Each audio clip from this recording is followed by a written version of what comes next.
Hello guys, आप सभी कैसे हैं। एक कपल एक कुकू के 28 एपिसोड के साथ आप सभी का स्वागत है। अगर आपको मेरी वीडियो अच्छी लगती है तो चैनल को कर दो सब्सक्राइब और बेल आइकन को क्लिक करना ना भूलिएगा। ज़्यादा बकचोदी ना करते हुए एपिसोड को शुरू करते हैं। नागी का सीन दिखलाया जाता है। नागी अपने कमरे में लेटा होता है। वो सोचता है कि जब एरिका चेन ने मुझसे यह कहा था कि मुझे यह पसंद नहीं है कि आप किसे पसंद करते हैं, अभी तक नहीं। नागी का सीन दिखलाया जाता है। नागी यह सभी बातों को सोच रहा होता है। वो कहता है कि अभी तक नहीं, इसका मतलब क्या था। ये कहता है कि किसी दिन वह मुझे पसंद करेगी। नागी दोबारा अपनी सपने की दुनिया में चला जाता है। वह सोचता है कि एरिका चेन मुझसे कहेगी, नागी कुन, मुझे लगता है कि मैं तुम्हें पसंद करने लगी हूँ। नागी कहता है कि क्या ऐसा दिन आने वाला है। नागी यह सभी बातों को सोचकर वहाँ से उठ जाता है। दूसरे सीन में दिखाया जाता है कि नागी अपने दिल पर हाथ रख देता है। वह कहता है कि मुझे क्या हो रहा है। नागी कहता है कि एरिका चेन क्या मुझे पसंद करती है। नागी कहता है कि ऐसा नहीं हो सकता क्योंकि मैं हीरो को पसंद करता हूँ। नागी अपने मुंह पर हाथ रखते हुए कहता है कि हीरो चेन को मैं पसंद करता हूँ, लेकिन एरिका चेन मेरी मंगेतर है। दूसरे सीन में हमें दिखाया जाता है कि नागी मुस्कुराते हुए कहता है कि मैं क्या सोच रहा हूँ। हीरो चेन के बारे में बताता है कि वह बहुत ही ज़्यादा प्यारी है और वह लोकप्रिय है, और उससे सबसे ज़्यादा महत्वपूर्ण बात वो मेरी प्रतिद्वंदी है। हीरो चेन के बारे में बताता है कि जब मैं उसके साथ होता हूँ तो मुझे मज़ा आता है। उसके बाद नागी शर्माते हुए कहता है कि किसी को पसंद करने का यही मतलब है क्या। नागी कहता है कि यह फीलिंग मुझे अच्छी लगती है। नागी का सीन दिखलाया जाता है। नागी अपने बाल खुजाते हुए कहता है कि मुझे यकीन नहीं है। नागी कहता है कि मुझे देखने दो, मुझे पसंद करने का क्या मतलब है। हमें दूसरे सीन में दिखलाया जाता है कि नागी अपने फ़ोन में टाइपिंग करने लगता है। उसमें लिखता है कि पसंद करने का क्या मतलब है। फ़ोन में लिखा होता है कि किसी के साथ आकर्षित होना।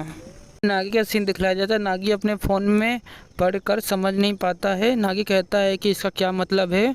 नागी कुछ भी समझ नहीं पाता है। वह सीढ़ियों से उतरते हुए कहता है कि ऑनलाइन से मुझे कुछ पता नहीं चला। सीन में दिखलाया जाता है नागी फ़ोन से पता नहीं कर पाता है तो वह बुकों को खोजने लगता है। हमें दिखलाया जाता है कि नागी अपने घर में बहुत सारी बुकों को खोज रहा होता है, लेकिन उसे कुछ नहीं मिलता है। हमें दिखलाया जाता है कि नागी ने एक जापानी डिक्शनरी को खोज लिया होता है। वह कहता है कि यह क्या है। दिखलाया जाता है कि नागी कुछ सोच रहा होता है। वह कहता है कि मुझे पता चल गया, मुझे क्या करना है। हमें नागी का सीन दिखलाया जाता है। नागी सीढ़ियों से उतर रहा होता है।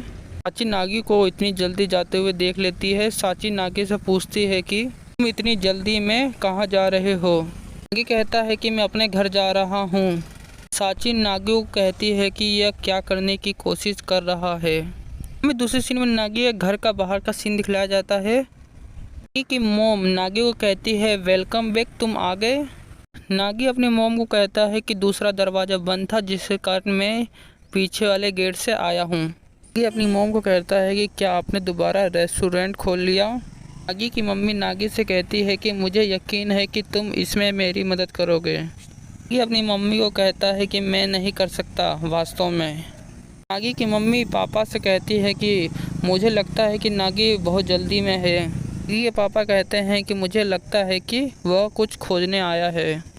हमें नागी का सीन दिखलाया जाता है। नागी अपने गेट का दरवाज़ा खोलता है। वो देखता है कि उसका रूम बहुत ही ज़्यादा गंदा हुआ होता है। नागी कहता है कि मेरा कमरा जैसे मैंने यहाँ पे अपना सामान रखा था वह वैसे ही है। नागी का सीन दिखलाया जाता है। नागी कुछ खोज रहा होता है। वह कहता है कि मुझे नहीं पता था कि मुझे ऐसा दिन देखना पड़ेगा। दूसरे सीन में दिखलाया जाता है नागी जो खोज रहा होता है वह उसको मिल जाता है। उस बॉक्स में लिखा होता है कि यो ही और नामी। यो ही उस नागी के पापा का नाम है और नामी उसकी मम्मी का नाम है। उस डब्बे के अंदर सील लगी होती है। नागी की मम्मी और पापा का उसके अंदर बहुत सारे लेटर होते हैं। नागी कहता है कि मुझे मिल गया लव लेटर। हमें दूसरे सीन में दिखलाया जाता है नागी गहरी सांस लेता है वह और वहाँ से एक बुक लेता है। वहाँ से वो चलने लगता है। वो कहता है कि मेरा हो गया, मुझे चलना चाहिए। दूसरे सीन में दिखलाया जाता है कि नागी ने अपने मॉम डैड के लव लेटर वाले बॉक्स को खोल दिया होता है। उसके अंदर बहुत सारे लेटर होते हैं। लेटर के अंदर लिखा होता है यो ही और नामी। नागी कहता है कि मेरी मम्मी पापा का सभी लेटर यहाँ पर है।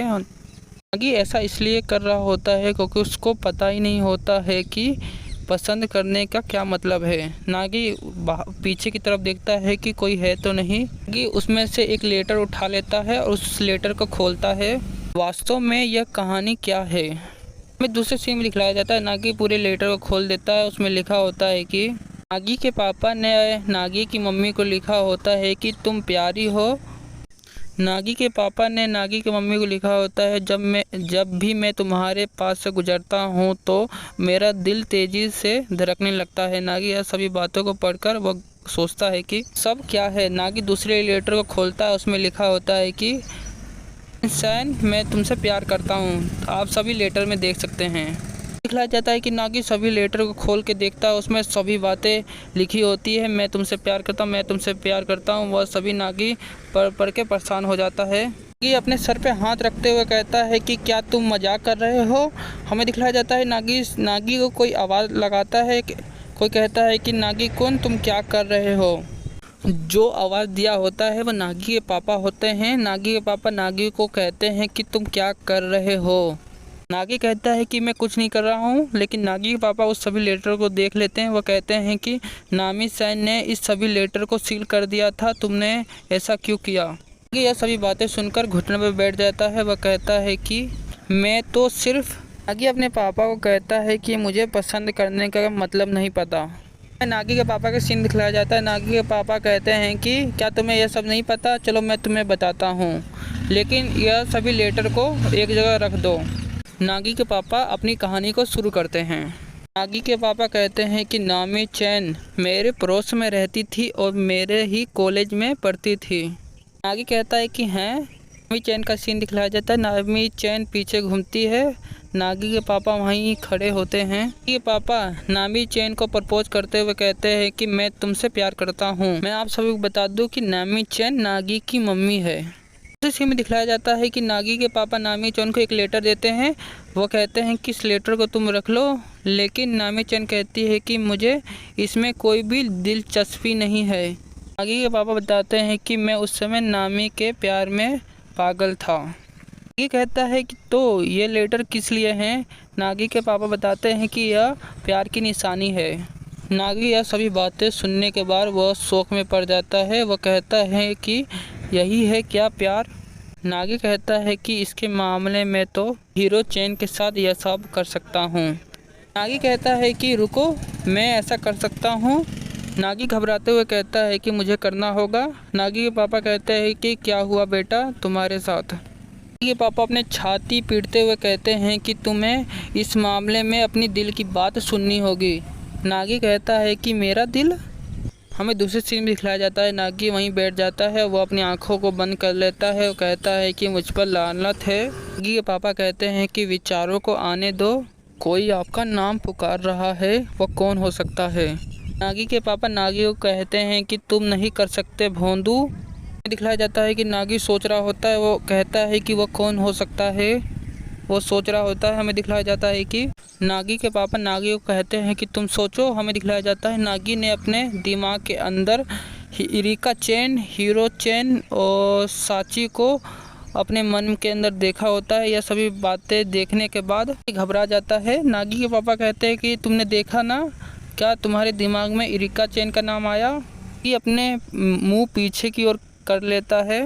नागी के पापा वहाँ से जाते हुए कहते हैं कि तुम्हारी अभी लव लाइफ शुरू हो रही है, तुम्हें जल्दी करने की कोई भी ज़रूरत नहीं है। नागी अपने पापा की तरफ देख रहा होता है।